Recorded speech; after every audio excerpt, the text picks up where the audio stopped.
आइए जानते हैं नेल्सन मंडेला के बारे में। नेल्सन मंडेला दक्षिण अफ्रीका के एक प्रमुख रंगभेद विरोधी क्रांतिकारी और राजनीतिक नेता थे। यहाँ उनके उल्लेखनीय जीवन का संक्षिप्त विवरण दिया गया है।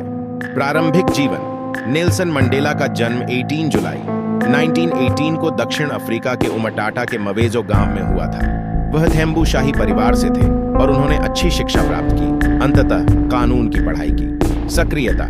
मंडेला 1940 के दशक में रंगभेद विरोधी आंदोलन में शामिल हो गए। रंगभेद उस समय दक्षिण अफ्रीकी सरकार द्वारा लागू नस्लीय अलगाव और भेदभाव की एक प्रणाली थी। एएनसी की भागीदारी।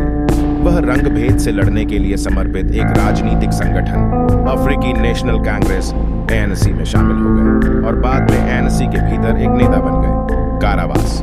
1962 में मंडेला को रंगभेद विरोधी गतिविधियों में शामिल होने के लिए गिरफ्तार किया गया था और 1964 में उन्हें आजीवन कारावास की सजा सुनाई गई थी। उन्होंने 27 साल जेल में बिताए, ज्यादातर रॉबिन द्वीप पर। रिहाई और बातचीत।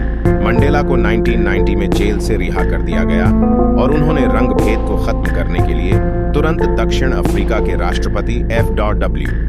डी क्लार्क के साथ बातचीत शुरू की।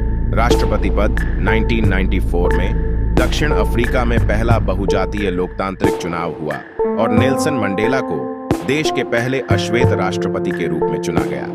उनकी अध्यक्षता ने रंगभेद की समाप्ति को चिह्नित किया। सुलह। मंडेला के नेतृत्व ने दक्षिण अफ्रीका के भीतर सुलह और गहरे विभाजन को ठीक करने पर ध्यान केंद्रित किया। उन्होंने देश की विविध आबादी के बीच क्षमा और एकता को बढ़ावा दिया। विरासत।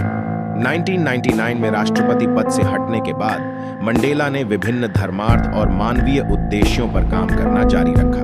वह उत्पीड़न के प्रतिरोध, स्वतंत्रता और मेल मिलाप का एक अंतर्राष्ट्रीय प्रतीक बने हुए हैं। नेल्सन मंडेला का 5 दिसंबर 2013 को निधन हो गया, लेकिन उनकी विरासत मानव अधिकारों के चैंपियन और क्षमा और मेल मिलाप की शक्ति के प्रतीक के रूप में जीवित है।